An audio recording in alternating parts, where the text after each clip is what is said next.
Dear participants to the Tobacco Associates 2024 annual membership meeting, my name is IGenov and I'm taking care of data and analysis at the International Tobacco Growers Association. First, let me extend the warm regards from ITGA's President Jose Aranda from Argentina and ITGA CEO Mercedes Vázquez from Portugal. I want to personally thank you for allowing me the opportunity to present for a second year in a row. I will give my best to make this a meaningful experience. Today, I will share with you our latest information in tobacco leaf production, consumption, and regulations. Finally, I will briefly talk about ITGA's recent activities and the efforts we make to defend the interests of tobacco growers on the global stage. And also, just to share an important milestones for the ITGA, this year we celebrate our 40th anniversary. As usual, we start with production. Here I will cover the latest insights from key markets along with up-to-date 2024 crop projections. But first, let me briefly touch on a few key insights. The shortage of tobacco leaf remains an issue for leaf dealers and manufacturers, which of course gives some extra leverage to growers. The leading leaf purchasing companies are openly discussing the fact that they have the lowest uncommitted stocks in recent years. This shortage has resulted in part in production growth in key markets in 2023. But the outlook for 2024 leads us to the conclusion that the demand will remain high as crop is likely to be shorter than the previous season. This slide represents the latest leaf data if we exclude China, which is by far the biggest tobacco producing market. Production there has increased in recent years, while imports are also on the rise. Flue-cured Virginia in 2022, the global FCV crop, excluding China, was short. For example, in one of the biggest producers of FCV, Brazil, the season concluded with 60 million kilograms less than the year before. In 2023, last season, substantial producers like Brazil, Zimbabwe, and India produced record volumes, but a combination of bad weather and drought is bringing the 2024 FCV crop prospects down. In barley, which is highly dependent on Africa nowadays, the variety suffered from a drop in 2022 production in Malawi. 2023 has reversed this spiral, again, mainly due to Malawi volume increases. Universal Leaf, which aggregates this data on global level, expects significant production growth for barley in Africa in 2024.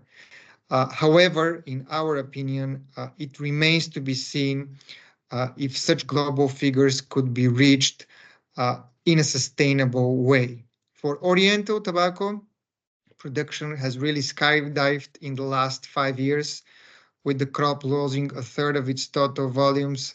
This is a typical tobacco type for several Eastern European countries in the region, Greece, Turkey, Bulgaria, and North Macedonia. Dark hair cured tobacco is stable at around 110 million kilograms. Quickly touching on another variety, dark fired tobacco, specifically for the United States case, we have observed that market conditions have weakened, and it's likely that the variety entered an era of sustained decline. This is in part due to the growing nicotine pouches market, a major trend in US tobacco consumption that I will cover in the second part of this presentation. Switching our attention to a few key markets, starting with Brazil. In Brazil, in 2023, a total of around 552 million kilograms of flue-cured Virginia were produced. This is more than a quarter of global production excluding China, an increase of around 8%, with pricing going up as well. A bigger price increase was noted in the 2022 season, though. Nevertheless, cost of production has been growing at double-digit rate in the last 2 seasons. Just as a size awareness fact, the 2023 crop generated over $2.2 billion for the local economy.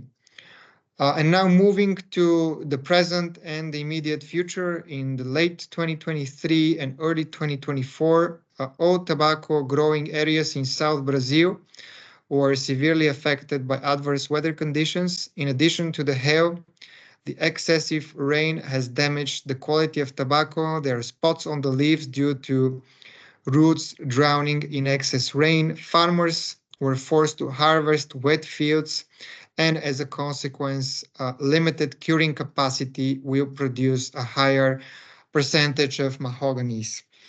The forecast you see on the screen is most likely to go under another revision, as flu cured is now likely to be around 460 million kilograms against the 475 expectation, while barley is likely to be pushed further down from 39 to 35 million kilograms.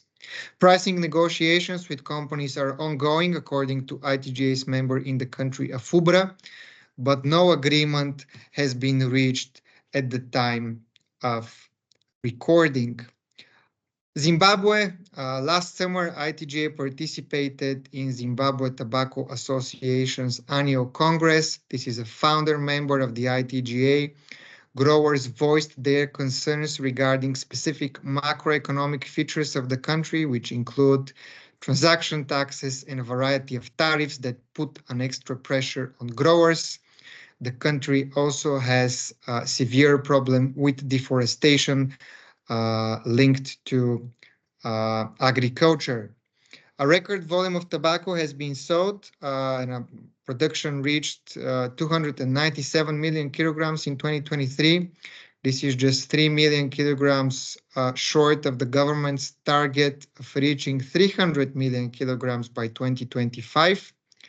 The higher than expected volumes were due to early land preparation, early provision of input support by contractors, entrance of new contractors, good growing weather for tobacco, reduced field yield losses.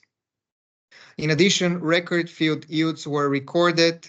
However, there were significant losses for the small-scale sector in the curing and handling of tobacco due to limited barn capacities, overloading of barns, declining sustainable curing fuel, and insufficient handling and grading facilities for the higher than anticipated crop reaped. Despite these challenges, the crop delivered was a good to medium quality. A total of 36 contractors were active during 2023. In terms of prices, as the graphs reflect, prices for 2023 were not better than 2022 and every so marginally better than 2021. This is the biggest disappointment this season, as cost of production went up by a record 35%, mainly driven by fertilizers, chemicals, fuel, coal, interest charges, repairs, and maintenance. Issues of growers' viability that should be based on cost of production plus a margin remain unaddressed. And another pointing a fact just to illustrate the significance of tobacco growing in Zimbabwe, the crop generates 10% of the foreign currency coming into the country. Tobacco accounts for half of agricultural GDP, and 2 million people are directly or indirectly involved in the supply chain. Tanzania, a very interesting market. ITGA held its 2023 annual general meeting in Tanzania, hosted by the Ministry of Agriculture. Big companies are focusing a lot of their attention on Tanzania, and you can see the reason for this in the graph on the left hand side. The Minister of Agriculture there, Mr. Hussein Bashe, revealed that the country's tobacco production has increased from around 50, 60 million kilograms to over 120 kilograms. He further said that by the end of December 2023, the export value of tobacco was above $300 million, close to the goal of reaching 400 millions.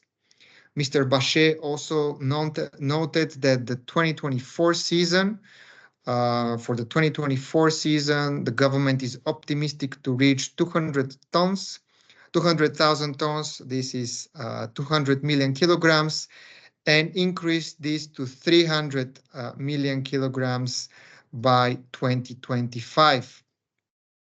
The Minister of Agriculture applauded Tanzania's farmers associations and tobacco companies, stating that for the first time, more than 50% of tobacco has been bought and sold abroad by local companies. And I will quote him, "It was not an easy journey. I thank all the tobacco board workers. We dreamed, we did it, keep pushing.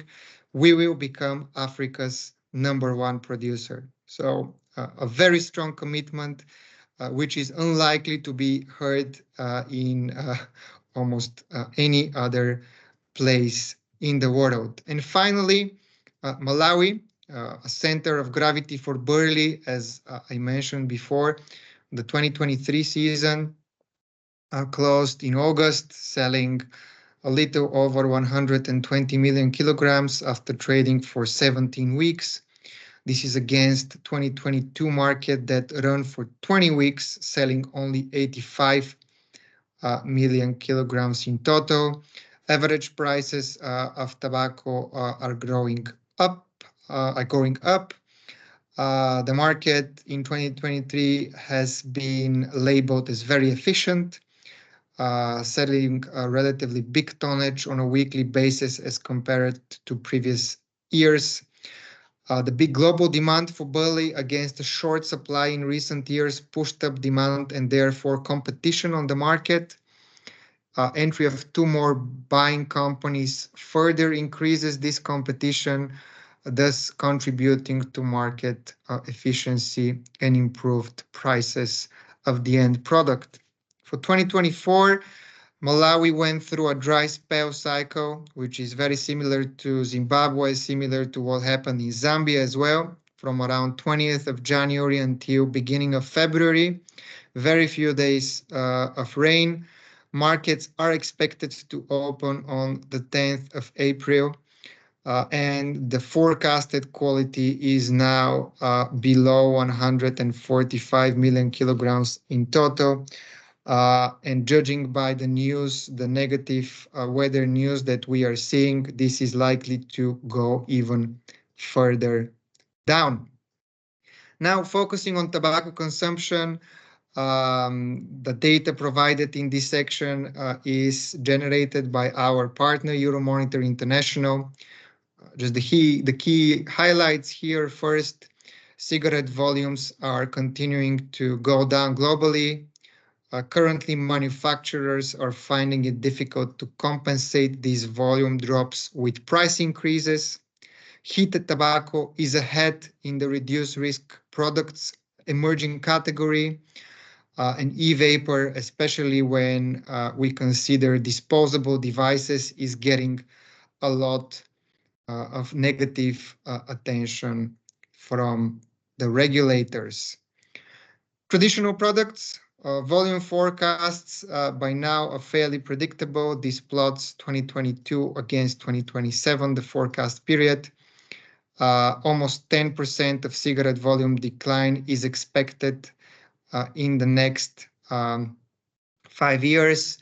Pipe and fine cut tobacco only to see volume growth from the listed product categories.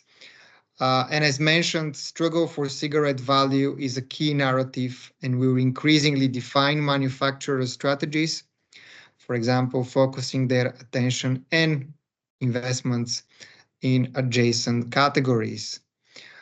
Cigarette volume growth nowadays is coming from markets like Ethiopia, Cambodia, Lebanon, Nigeria, and Bangladesh, while the fastest declining markets include Ukraine, United States, Canada, Greece, and Spain. The tobacco landscape is increasingly consolidated as the top manufacturers expand their leadership. JTI has made some gains in the last 10 years.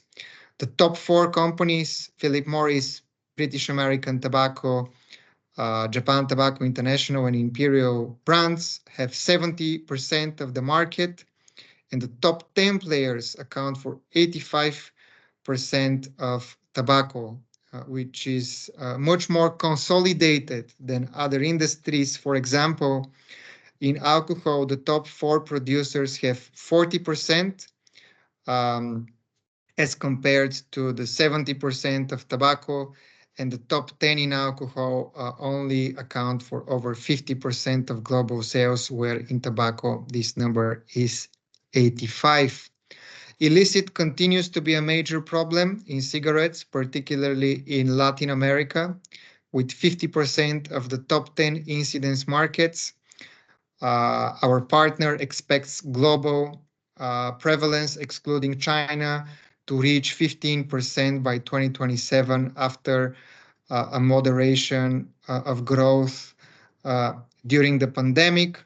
And we are also now seeing illicit becoming an issue in the so-called reduced risk products category. Reduced risk growth needs to be plotted on a different scale, although perhaps not for long.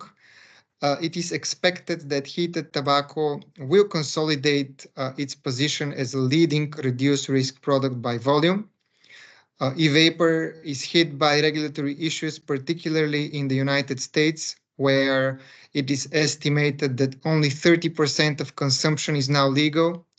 But disposable vapes are the fastest growing subcategory and also most vulnerable to regulation. Heated tobacco is expected to consolidate its position as the leading RRP category, as the turbulence mentioned in e-vapor continues, while nicotine pouches struggle to expand geographically. Heated tobacco is the largest category by value here and is expected to remain so in the years to 2027. There are two factors that are driving heated tobacco's growth. These are the geographic diversification and the increased intensity of use. Looking at the first of these, those markets that are expected to add the most in volume terms over the forecast period: Italy, a mature market which is now seeing a ramp up in heated tobacco growth. It's hard to say what will happen in the United States, but with Philip Morris's having acquired Swedish Match and its distribution network, our partner in consumption believes that 10 to 15 billion sticks of heated tobacco is achievable in United States by 2027. But growth is also coming from Middle East and Africa and emerging Asia-Pacific markets. Diversification is illustrated by the fact that in the historic period, the 5 years in the past, the top 5 markets accounted for 65% of growth versus only 40% in the forecast. And now, important element here for the tobacco growing community, we're seeing non-tobacco heated products emerging very rapidly. And that's a particular challenge for growers. BAT and Philip Morris now with products in this, which might be advantageous from a regulatory point of view. For example, one of them is using rooibos tea instead of tobacco in the components for this, which obviously means no tobacco in this and no prospects for tobacco growers in the category if this trend is being kept in the future. The rise of disposables and the issues that has brought from the perspective of youth access and appeal and sustainability could prompt significant knock-on effects for e-vapor and the wider reduced risk space. Euromonitor sees growth in nicotine pouches, but is very concentrated in a handful of markets: United States, Scandinavia, and lately Pakistan. No real evidence that this is changing, with forecasts in most other markets. And this is before prospects of further regulation on the category, for example, expected in the European Union. Beyond United States and Scandinavia, Pakistan is the only market that is expected to see significant additional growth in the forecast period. And now moving to regulations, here I will cover a few central topics: the World Health Organization Framework Convention on Tobacco Control and their 10th conference of the parties, block regulations in the US and European Union, and one specific trend linked to the next generation regulations. Starting with COP10 of the WHO, why is this relevant? The treaty refers to tobacco products, but may have major implications throughout the entire value chain and therefore for tobacco growing countries. Resulting legislation may regulate to the extent of preventing export of certain types of tobacco. Radical approach can significantly limit tobacco production, and this radical approach has been carried for the last decade. The FCTC is legally binding to signatory parties, but not directly applicable at national level. Currently, it has 183 signatories, so includes most of the countries in the world, but importantly, United States is not part of it. ITGA president and CEO were in Panama, where COP10 happened in February this year, and they took a very active role during the week of the event. I advise you to check out our daily bulletins and final summary to get an in-depth understanding of what really happened there, and that's the link of the bottom of this slide. I will just summarize a few key points, though.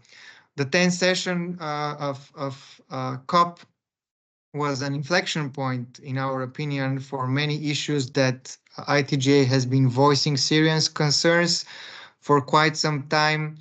There were major issues with Brazil's official delegation, which inserted an item into the agenda in the last minute. Article 17 of this treaty, which deals with economically viable alternatives to tobacco, was avoided. And it remains the widest gap in this treaty, in our opinion, simply because none have been identified after all these years. Ultimately, it brings no funding due to the high cost of pilot projects, which is the only way of proving, in this particular case, the theory behind. So more years will pass and we could expect no changes in finding economically viable alternatives to tobacco in many countries. A lot of unsupported data was thrown during COP10 in Panama at delegates, and no growers' representation was allowed under the guise of Article 5.3, the so-called industry interference. We have published a post-COP article indicating all the key takeaways. So if you're interested to learn more, please follow the link and you can read the whole story. In terms of regional trends, which are likely to guide global regulatory trajectory in the European Union, the so-called Tobacco Products Directive, TPD, was adopted in 2014, almost 10 years ago. It requires review and potentially updating. Recently, EU's Beating Cancer Plan was adopted in 2022. It sets out political guidance for TPD updates. It includes recommendations such as plain packaging and 80% health warnings. Public consultations on the update of the TPD were held in the first half of last year. The legislative proposal to update the directive is anticipated this year, and adoption is likely in 2025. So I advise you to follow what happens there.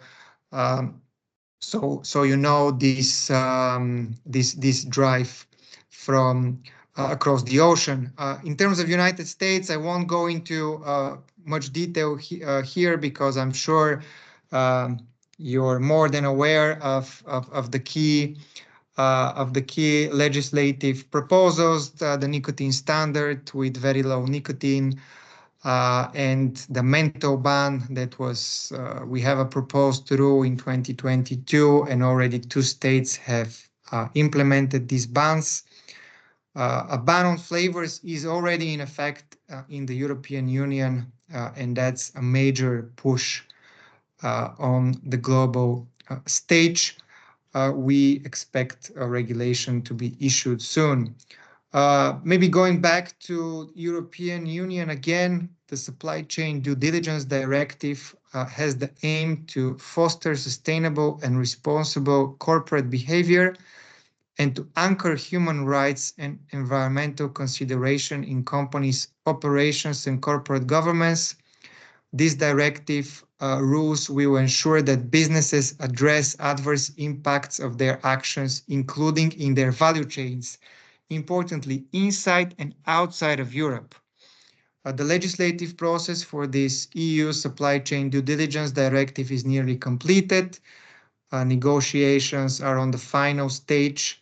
It is expected to be implemented in 2024 this year. Large EU companies, mid-sized EU companies, and large non-EU companies have to comply 2 years after entry, while small and medium enterprises to comply 4 years after entry into force. Own operations and value chain operations with established business relationship, as well as sales, distribution, transport, storage, etc., will be impacted. And now a topic, generational bans, that is at the very fringe of drastic measures, which I believe we briefly touched upon last year. What does this mean? Generational ban is legal smoking age increases by certain years every year until it applies to the whole population. The objective is to create a smoke-free generation. The rationale behind smoking is addictive. Most people start smoking during teenage years. This measure has been taking certain shapes in New Zealand, Malaysia, UK, and Canada. While we had this presentation last year, New Zealand was the one at the very front. But since then, this proposal was reversed. Before coming into effect, the new Prime Minister announced the decision there during his swearing, linking this reversal to an effort to improve the economy and reduce inflation. The law was passed by the former minister. It featured a lifetime ban on cigarette sales to anyone born after 2008, which meant that by 2023, anyone under 15 would be prohibited from buying cigarettes for the rest of their lives. In Malaysia, which negotiated and discussed a very similar proposal, the final bill was adopted without this controversial generational endgame clause. However, it of course impacted other regulations, but notably the generational ban was excluded. The one country that has not dropped this intention is United Kingdom. Um, it is possible to enact similar regulation this year. The Prime Minister of the United Kingdom remains committed to this plan despite New Zealand's reversal. So now UK could instead become the first country to impose a generational smoking ban. But the tide here has certainly shifted since the last time we have spoken. And now finally, a few extra words about ITGA. As I mentioned, a very important milestone for us.